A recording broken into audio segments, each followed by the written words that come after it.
Olá, sejam bem-vindos. Já pararam para pensar que, no fundo, toda e qualquer jornada começa com uma pergunta super simples: para qual lado? Hoje a gente vai desvendar o que é basicamente o manual de instruções do nosso planeta, o sistema que permite responder a essa pergunta há séculos. Pois é, essa pergunta, afinal, para onde vamos, ela é a base de tudo, da exploração, da navegação, até do nosso dia a dia. Saber se localizar é, sem dúvida, uma das habilidades humanas mais essenciais. E tudo isso começa com 4 pontos de referência bem simples, mas, nossa, incrivelmente poderosos. Certo. Então, vamos direto para a base de tudo. O fundamento de como a gente se localiza aqui na superfície do planeta. Pense nos 4 pontos cardeais como o nosso alfabeto geográfico. E aqui, olha só que legal, a gente vai um pouco além do básico. Claro, tem o norte, o sul, o leste e o oeste. Mas o norte também é chamado de setentrional ou boreal, o sul de meridional ou austral. Conhecer esses outros nomes é uma mão na roda para entender textos antigos e mapas históricos. São, tipo, sinônimos para as direções do mundo. E aqui está a mágica da coisa toda. Esses pontos não são conceitos abstratos, sabe? Eles estão ligados diretamente ao ritmo do planeta. O leste, que a gente também chama de nascente, é simplesmente onde o sol aparece toda manhã. E o oeste, ou poente, é para onde ele vai no fim do dia. É o relógio mais antigo da humanidade, nos dando as primeiras direções de um jeito totalmente intuitivo. Só que o mundo raramente se move em apenas 4 direções, né? Então, como a gente adiciona mais precisão a esse sistema? É aqui que a beleza da navegação começa a se revelar de verdade, preenchendo os espaços em branco. Exatamente. A vida real acontece nos intervalos. Se um destino não é nem para o norte nem para o leste, mas fica ali, em algum lugar no meio, o que se faz? A gente precisa de mais ferramentas na nossa caixa de navegação. E a primeira solução para isso são os pontos colaterais.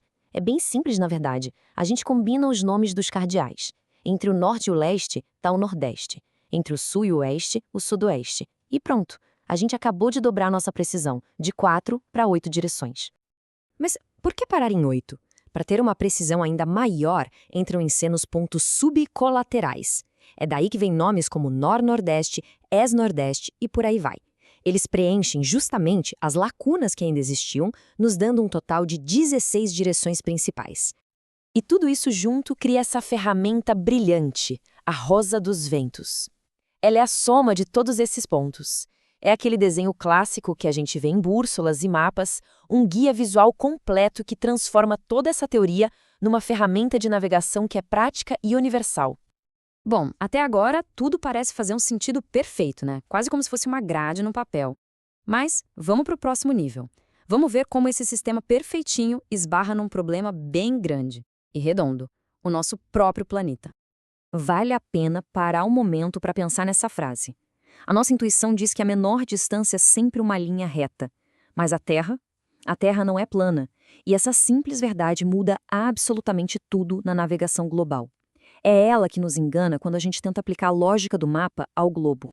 Então, o ponto crucial é este. O caminho mais curto entre 2 lugares na superfície da Terra não é uma reta, como seria no mapa. É uma curva, um arco que acompanha a curvatura do planeta. E essa rota, a mais curta de todas, tem um nome: ortodromia. Isso cria um dilema fascinante para os navegadores. Seguir o caminho mais curto ou o caminho mais simples? Existem 2 soluções bem diferentes para o mesmo problema, e cada uma tem lá suas vantagens e desvantagens. De um lado, a gente tem a ortodromia, que é esse arco garantindo a menor distância possível. Do outro, a gente tem a loxodromia, que é um caminho que mantém um ângulo constante com os meridianos, ou seja, um rumo bem mais fácil de seguir. Vamos detalhar a ortodromia. É a rota preferida para voos de longa distância, por exemplo, porque economiza um tempo e um combustível preciosos. Só que o preço dessa eficiência é a complexidade. Como a linha é curva sobre o globo, o rumo na bússola precisa ser corrigido o tempo todo para se manter no trajeto certo. Agora, a loxodromia. A grande vantagem dela é a simplicidade. Define-se um rumo, vamos dizer, 45 graus nordeste, e é só manter aquele rumo. Muito mais fácil de navegar. A desvantagem? Esse caminho acaba traçando uma espiral no globo e quase sempre é bem mais longo que a rota ortodrômica.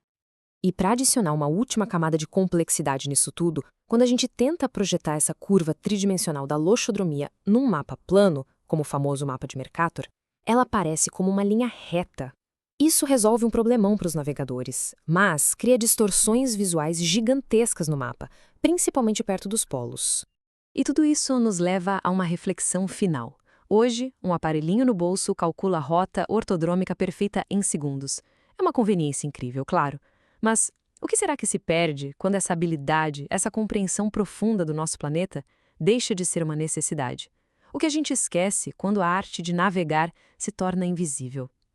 Fica aí a pergunta.